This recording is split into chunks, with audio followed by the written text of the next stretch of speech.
Okay, here we are, rationalizing a denominator today. Let's have some fun. Woohoo! It's the Rude and Trulin duo back together again. 3-7, rationalizing that denominator.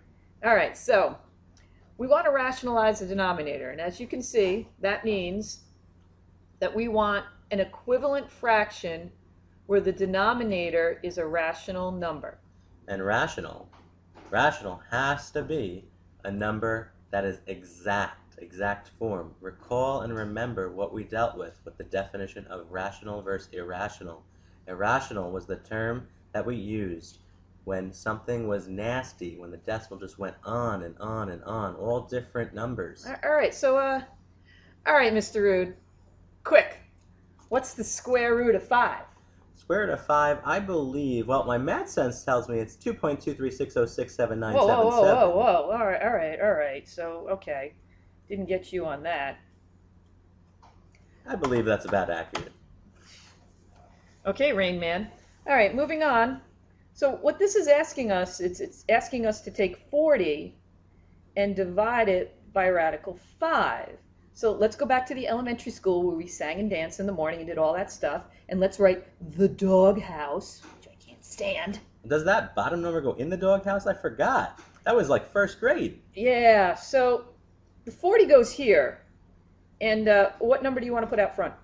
I guess we'll go with the rad 5, but instead of that, let's put an estimate of the number that we approximated. So let's go with 2.2. All right. Just go with the first, just the 10th position. Okay, so if I take 40 and I divide it by 2.2, I get about 18.18. Okay, well that doesn't seem so accurate. Let's actually go out one more decimal place to the hundred. So let's do 2.23 into 40. All right, when I do that, I get 17.88. Well, that's a oops. I don't get that. I get 17.93. Okay, so we're decreasing, but we're zooming in. We're kind of getting more accurate. We're getting a more accurate answer. Let's go one more decimal place to the nearest thousandth. All right, so 2.236, and I divide that into 40. Oh. Let me do this one. This one, well, let me get my calculator. Hold on. Ah, I got it. It's 17.88. Hey, this ain't working for me. I mean, every time we're getting a different answer. There's got to be a way that when we do it, we always get the correct answer, and there's no problem with it. And that process is going to be the point of today's lesson, the objective, and that is going to be to rationalize a denominator. So we're going to start out with a nice example, and we're going to tell you that the process is to multiply the numerator and denominator by the radical in the denominator. Everyone, what is the radical you see in this denominator? That's right, boys and girls. It's radical 5. So I'm going to take my radical 5 and say, oh, I'm going to multiply my 40 by radical 5, and I'm going to multiply my radical 5 by radical 5. And I see that the radical 5 over radical 5 is a form of 1. And multiplying anything by a form of 1 in math, what's the answer? It doesn't change anything. And it keeps it itself. So here we go. When we do this process, we know we multiply numerator times numerator. So I see a 40 radical 5 as an answer. Denominators, I see 5 times 5, but they're both under that radical symbol. Oh. Come on, Jack Lesser. We drilled this into you. You know the shortcut here. Well, the shortcut, I think you're referring to, is that the answer that's inside the radical is just the answer on the outside of the radical. Yes. Oops. Oh, that's so unfortunate. My stupid computer. Messy. So here we go. Ready? Boo. Undo. Oh, that was easy. That's easy. Okay. Where's the easy button? That's easy. Oh. I have one. Okay. So, moving on. Such a geek. Yes. Okay, so we have 40 radical 5 over 5. We do see a coefficient on the numerator, and we see a number or coefficient in the denominator. So we will just divide 40 by 5 and state that it is 8. So our 40 divided by 5 is an 8. We bring along our radicands of radical 5, and we see a final answer of 8 radical 5. That was easy. Oh, that was pretty easy. Here we go. Let's move on. All right. Oh, wait. I got a radical 7 in the denominator this time and a 2.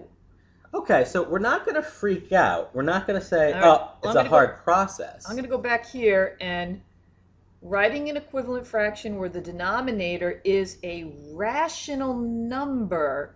And I do have a rational number here, but I also have an irrational number there. All right, Mr. Rood, how do I handle that? Okay, so we do see that the rational number of 2 times the irrational number of radical 7 would be some nasty decimal on the calculator. So I'm not going to deal with that. All right, really? You think so? Oh, look at that. And it's orange for Halloween. I love this month. There it is. If you did it on the calculator. We are getting 1.322875656. And that goes on forever and ever, and that's just an ugly number. So what we're going to do is we're going to do the same idea as the first example, and we're going to do this term called rationalizing. We're going to rationalize the denominator or the whole expression. All right, so let me get you right. We're going to rationalize. And rationalize, if I go back to that other slide, you told me to multiply the numerator and the denominator by the radical in the denominator. Okay, so in this example, I see the radicand or the radical I'm looking at in the denominator is just a radical 7. Oh, so I don't have to worry about the 2. Nope, not for now. Oh, excellent. So there's my numerator and denominator being multiplied by radical 7 over 7, which you just told me is really 1. All Okay. right. So what we'll do is we'll do all numerators 7 times rad 7. I'm getting 7 rad 7. On the denominators, I'm getting 2 times... Oh, what is the number in front of the radical 7? Is there a coefficient? Oh, it's 1. That's right. It's always 1, and it's always there, but it's never written. Wow, so 2 times 1 is 2. And our little shortcut, radical 7 times radical 7. Is a 7. And so that means the number 27 is on the bottom? Oh, you forgot the little dot, or put it in parentheses. Oh, a little multiplication sign. But hey, can I do this? Can I cancel this 7 and this 7? Well, that 7 and that 7 wouldn't be valid because one is inside the radical. Remember, Ms. Trulin, you have to do things on the outside of the radical, which are called coefficients. You may divide a coefficient by a coefficient, not a radicand by a coefficient. All right, so I can cancel this 7 and this 7. I totally agree. And then I get radical 7. Whoops, that doesn't look like a 7 over 2. Excellent. And that's good because there are no radicals in the bottom. So we rationalized. Hip hip hooray! That was easy. All right, moving on to example number 3. All right, I got this. Okay, so if I go back to your directions, multiply the numerator and the denominator by the radical in the denominator. Gotcha. All right, so I'm going to multiply this by radical 8. I'm going to multiply this by radical 8. Now, this is so easy. I get 4 radical 8 over, well, this is a binomial. So I'm going to have to distribute. And I'm going to get 2a radical 8 plus 8. Wait, it worked on all the other slides. Whenever I did that, I wasn't left with a radical in the bottom. So for this example, I got a radical in the bottom still. This example, we're actually going to have to follow a little different process. That was easy. Not. So what we're going to do is let's erase, and we're going to do a different process. We're going to keep the same idea that we have to keep the term with the radical, the radicand. So right now I have a binomial, so I have 2a plus radical 8. I want you to write something called its conjugate, and its conjugate is going to be 2a minus radical 8. So you're going to keep the same format, so the same first term and the same radicand, but switch the operation in the middle. Because we know that when we learn the dots method, or difference of two squares method, we actually, when we did the a plus b times the a minus b, in the word FOIL, we actually created the F and the L, not the O and the I. Oh, you don't like it, huh? No. Well, the first and the last in this case would just be the a times the a to get a squared, and the last times the last to get b squared. But a negative times a positive gives us a negative. So that final answer would result in an a squared minus b squared. And what happens is these middle terms cancel out because one's positive and one's negative, and that's where our radical is going to be. And it's going to be destroyed. And we've got to learn this word right here, conjugate. Important. I know it looks like conjugate in English, but it's conjugate in math. So what we're going to do is we're going to follow this process. We're going to multiply by a form of 1, so it has to be something over itself. And once again, the conjugate means keep the symbol different and keep the terms the same. So all I have to do is change that sign in the middle, and I have my difference of two perfect squares factorization. So I know that when I do multiply them, I'm going to get the middles to drop out. All right, so let's go right to the denominator and let's Okay. check that out. So just if we do this out, we're going to get 4a squared. We're going to get Minus 2a radical 8, then we're going to get, positive 2a radical 8. and those last terms using our shortcut. That's the Jack Lesser special. It's just going to be minus 8. So everyone should see that those middle terms, the positive and negative 2a rad 8, they're just gone. And we've destroyed the radicals. That was the point of this. We didn't want Woo! radicals in that denominator. We're the terminators of radicals. Let's take a look at the numerator. Let's see what to do. We need to do 4 times our binomial. So distribute. We first term. 8a. Middle term. Oh, there's no middle term. What am I looking at? Yeah, it's because it's a monomial by a binomial. So we get minus 4 radical 8. All right, so I don't like all this mess over here. You know me, everything's got to be neat. So 8a minus 4 radical 8 is my numerator. All over 4a squared minus 8. And look at that. Right now we have no radical in our denominator. Oh, but what we do have is a couple of other problems. And that comes into play when we give you the direction simplify or keep in simplest form. And that's what the New York State Regents is always going to state. Please put your answer in simplest form. All right, so simplify. One thing that I do realize is right here, this radical 8. It is not simplest form. It has to get broken down into 2 radical 2, which I hope you guys can do on your own by now. Because we already passed that. That was the Right. simplifying radicals chapter. So now this 2 and this 4 have to get multiplied together, so that's going to be really 8 radical 2. Come on, red pen. There we go. So we're going to have an 8 radical 2. And let's see, we got everything else is still the same.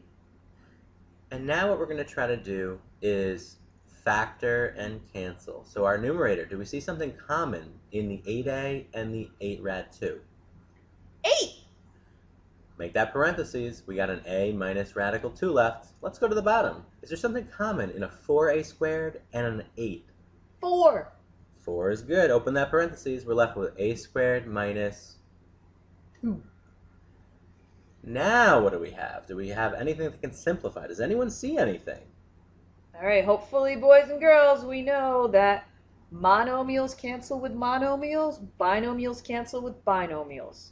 So we've got a 4 and an 8 that can cancel out, but we cannot cancel a minus radical 2 with a squared minus 2.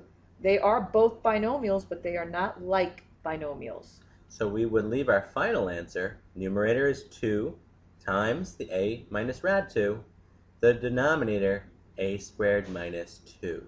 And that is where we would leave our final answer in simplest form. Not too bad, not too shabby. No, not bad at all. That was easy. Let's move on. You think so? Okay. All right, so our last example, we're going to power through this. All right. Conjugate, because we have a term minus a radicand or a term plus a radicand. All So right. what do we do?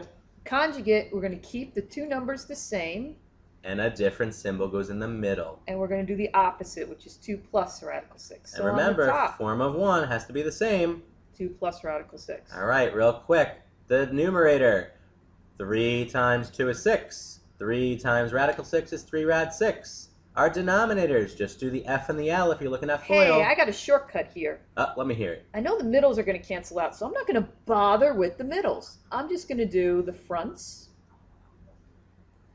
and the backs. And the shortcut on the backs.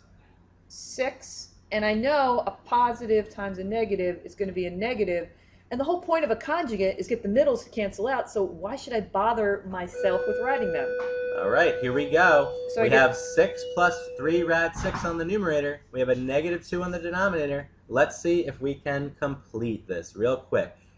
Factor out a 3. You're left with 2 plus radical 6 over -2. All right, so I don't see any canceling we can do with these monomials. Not at all. And Are we done? I think so. Let me just check this 6. That 6 can't get broken down, so We're done. We're done. Not too bad. and Hope now you it's enjoyed. the end of the video and you're sad. Hope you enjoyed our lesson. All right, see you tomorrow. Adios.